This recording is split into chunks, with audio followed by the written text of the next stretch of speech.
राजस्थान के उदयपुर में 31 दिसंबर माउंट आबू में गणेश पार्क स्थित शिव शक्ति आश्रम पर 12 दिसंबर से 22 जनवरी तक चल रही अखंड रामधुन को 18 दिसंबर को बंद करवाने, वहां लोग होर्डिंग पोस्टर आदि फाड़ने और धर्म ध्वजाओं को नीलाकर फेंकने की कार्रवाई से संपूर्ण संत समाज में रोष व्याप्त है। वहां बिजली की लाइन भी काट दी गई है। संत समाज के सानिध्य में हो रहे इस आयोजन पर इस तरह की कार्रवाई से मेवाड़ संत मंडल ने कड़ा विरोध व्यक्त करने का ऐलान किया है। इसके लिए मेवाड़ संत मंडल के संरक्षण दिगंबर खुशहाली भारती महाराज सोमवार को माउंट आबू पहुंचेंगे। दिगंबर खुशहाली भारती ने रविवार को यहां जारी बयान में कहा कि संतों का स्वभाव वन क्षेत्र में रमने का होता है। वे सामान्य जन से दूर अपनी धुनी रमाते हैं ताकि सामान्य समाज को परेशानी न हो और संतों को प्रकृति का सानिध्य मिले। संत समाज प्रकृति के नजदीक होता है और प्रकृति को ही पूजता है। यह आयोजन भी प्रकृति के सानिध्य में हो रहा था। 22 जनवरी को अयोध्या में भगवान श्री राम के भव्य मंदिर की प्राण प्रतिष्ठा के उपलक्ष्य में चल रहे इस आयोजन के बीच में वन विभाग के अधिकारियों ने खलल डाला और पूरे आयोजन को इस तरह से नष्ट भ्रष्ट कर दिया मानो तेतरा में खर दूषण जैसे राक्षस संतों के यज्ञों को नष्ट भ्रष्ट करते थे। इस तरह की राक्षसी कार्रवाई से संत और सनातन समाज आहत है। मेवाड़ संत मंडल के साधु संतों की अब यह मांग है कि आबू पर्वत क्षेत्र में जो संत अपनी साधना में वर्षों से लीन है और वहीं रमे हुए हैं, उन्होंने वन अधिकारी का पट्टा जारी किया जाए।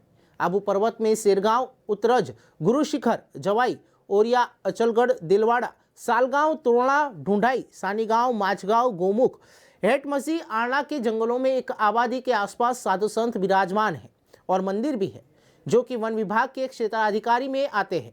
उनके वनाधिकारी पट्टे जारी करने की मांग के साथ धार्मिक आयोजन, पुराने क्षतिग्रस्त मंदिरों के जीर्णोद्धार, संत निवासों के जीर्णोद्धार, बिजली, पानी और शौचालय बनवाने के कार्य में भविष्य में किसी भी प्रकार को हस्तक्षेप वन विभाग द्वारा नहीं किए जाने पर मांग भी प्रमुखता से की जा रही है।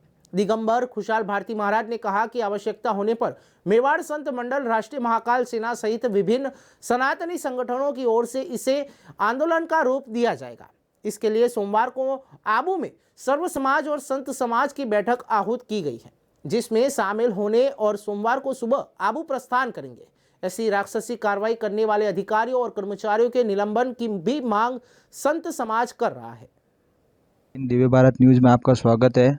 आज हमारे यहाँ आबू राज्य में महात्मा पधारे हैं। पहले तो हम उनसे सबसे पहले उनका परिचय लेंगे। श्री दिगंबर खुशहाल भारती, मैं निरंजनी पंचायती अखाड़े से हूँ और आबूराज तप त्याग बलिदान की भूमि है। हर साधु आना चाहता है या भजन करना, तप करना, कि स्वयं प्रकृति यहाँ रची हुई है और संतों की आदि अनादि से संतों का यह आगमन, हम तो क्या हमारे पीढ़ी गुरु पीर इसी परंपरा को मानते आए और दत्त भूमि स्वयं दत्त की भूमि है, नवनाथ चौर्या सिद्धों की भूमि है। यहाँ जो आए दिन वन विभाग के अधिकारियों द्वारा और सरकारी प्रशासन के द्वारा जो आए दिन परेशानियाँ, महात्माओं के आश्रम तोड़ना, कभी रामधुन रुकवा देना, कभी बैनर फाड़ देना, कभी भगवा ध्वज को भी तोड़ देना, कभी आश्रम को बनने ही नहीं देना,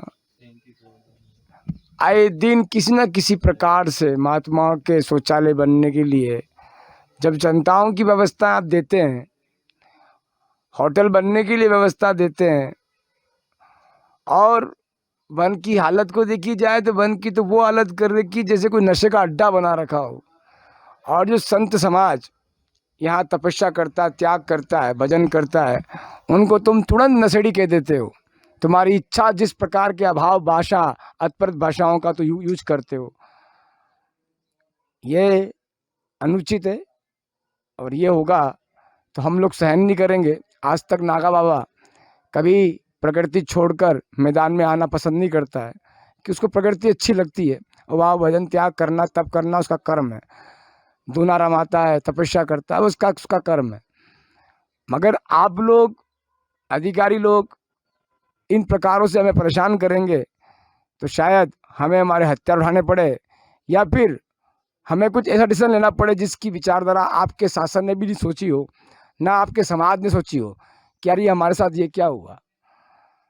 हम आपसे कोई एक धमकी नहीं दे रहा हूँ, एक आदेश दे रहा हूँ, माननीय मुख्यमंत्री जी भजन लाल जी, माननीय मोदी जी, उनसे भी मैं इस मीडिया के प्रभाव से ये कहना है कि आबूराज में या तो कोई कानून पास करें, सब साधुओं की जगह अलॉट करें, और महात्माओं के आश्रम बनने की जो व्यवस्था है और जो व्यवस्थाएं बिगड़ी भी है उसको सुचारू से चलाएं, क्योंकि आप लोग धर्म की नाम से आपकी राजनीति को चलाते हैं, तो शायद धर्म की लाज रखना भी आपका ही कर्म होता है, और उस लाज को आप भूल रहे हैं। ये सबसे बड़ी आपकी बेवकूफ़ी है।